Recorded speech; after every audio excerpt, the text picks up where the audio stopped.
Magandang araw mga kakbay, ito po muli si Sammy, ang inyong kakbay at laging karamay. Sasagot sa inyong mga katanungan, huwag lamang pong uutangan.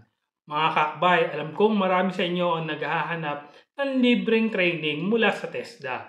Kaya good news mga kakbay, meron po tayong mga libreng training ng TESDA at may kasamang daily allowance sa 160 pesos at pre-assessment fee. Kaya kung interesado kayong malaman kung ano-anong training ang mga ito at kung saan-saan lugar merong libreng training ang TESDA, then please continue on watching.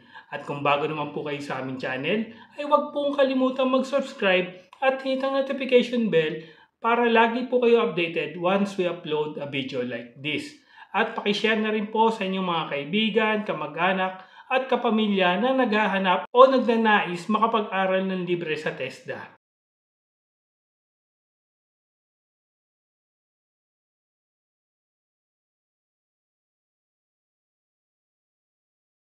Unahin po natin ang St. Catherine Institute of Technology Incorporation. Sila po ay naghahanap ng students para sa kanilang TESDA scholarship na may pre-training and pre-assessment. Ang course na available sa kanila ay ang Computer System Servicing, NC2. May available po silang 25 slot, kaya ito po ay first come first serve. Marami pong naghahanap ng training na ito. May kasama itong training allowance na 160 per day. Ang requirements po, 1 copy PSA birth certificate, yung photocopy lang po. 1 copy high school or college diploma. Pwede din high school card or TOR copy. 3 photocopies valid ID. 4 pieces passport size ID picture. Kailangan po white background. May name tag at naka-formal attire. Must be 18 years of age. Located po ito at 425 M. Blas Street, Hulong Duhat, Malabon City, near Barangay Hall. At open po ito Monday to Saturday, 8 a.m. to 5 p.m. Hanapin po si Ma'am Gina o si Miss Alonica. Pwede rin kayong tumawag sa mobile number 0951-064-4043. Ito pa mga kakbay, ang Cane Town College of the Philippines ay naghahanap din ng trainees for Computer System Servicing NC2. Ang kasama sa mga libre dito ay ang pre-ID, pre-assessment with daily allowance, with certificate at no hidden fee. Ang training naman po nito ay blended learning, meaning po meron online at meron din pong face-to-face. Ang venue po nila, second floor, Ablasa Building, 117 E. Rodriguez Street Avenue, Barangay Tatalon, Quezon City, sa may harap po ng Pure Gold. Ito pa mga kakbay, ang Candon City Culinary Arts Academy ay kasalukuyang tumatanggap po ng trainees para sa TESDA scholarship application. Candon City Culinary Arts Academy Foundation Incorporation ay isang institution accredited po ng TESDA.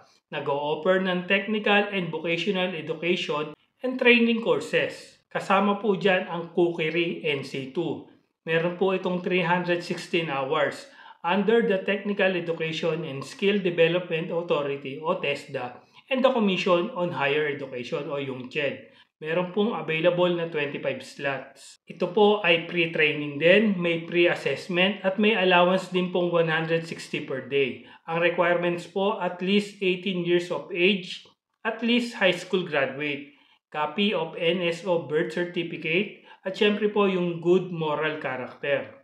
Kung kayo po ay interesado, please contact the school directly at telephone number 077-742-5318 or you can visit Candon City Culinary Arts Academy Foundation Incorporation. The assessment center is located at the Rapidap, Candon City, Philippines. Mga kakbay, meron pa po ang MNP Institute ay naghahanap din po ng committed scholar for the qualification of bread and pastry production NC2. Ang benefits naman po nito ay pre-training, pre-assessment, may daily allowance of 160 pesos at meron pre-toolkit. Depends on the type of scholarship program. To reserve your slot, please visit their office located at 480 Sumulong Street, San Jose, Poblacion, Morong, Rizal, near URS Morong, beside po ng Alphamart. Magdala po ng mga following requirements. Birth certificate, 3 pieces, photocopy po. Marriage contract for female, married applicants, 3 pieces, photocopy din. Passport size ID picture, 4 pieces naman po. 1 by 1 ID picture, 3 pieces. Magdala din ng diploma, TOR o yung Form 137. Pwede rin ang ALS certificate, at least senior high school graduate for K-12 curriculum or college level for all curriculum. Magdala din ng medical certificate, fit to undergo training. Magdala din ng barangay clearance, police clearance, NBI clearance. Submit your requirements in long folder with clip binder. May scholarship program din po ang NMP Institute of Science and Technology para sa housekeeping NC2. 436 hours po yan, 55 days. Meron din silang agricultural crop production NC2, 336 hours naman po ito para sa 42 days. Masonry NC2, 181 hours, equivalent to 23 days. May training din sila para sa carpentry NC2, 301 hours naman po ito para sa 38 days.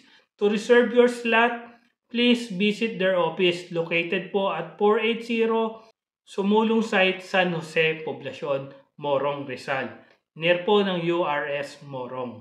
Magdala po kayo ng mga requirements kagaya ng birth certificate, 3 pieces photocopy, marriage contract for female married applicant, 3 pieces photocopy din po yan, passport size ID picture, 4 pieces po, 1 by 1 ID picture, 3 pieces, magdala din ng diploma, pwede ang TOR o yung Form 138 or ALS certificate. Kailangan din may medical certificate. Barangay clearance, pwede din ang police clearance o yung NBI clearance.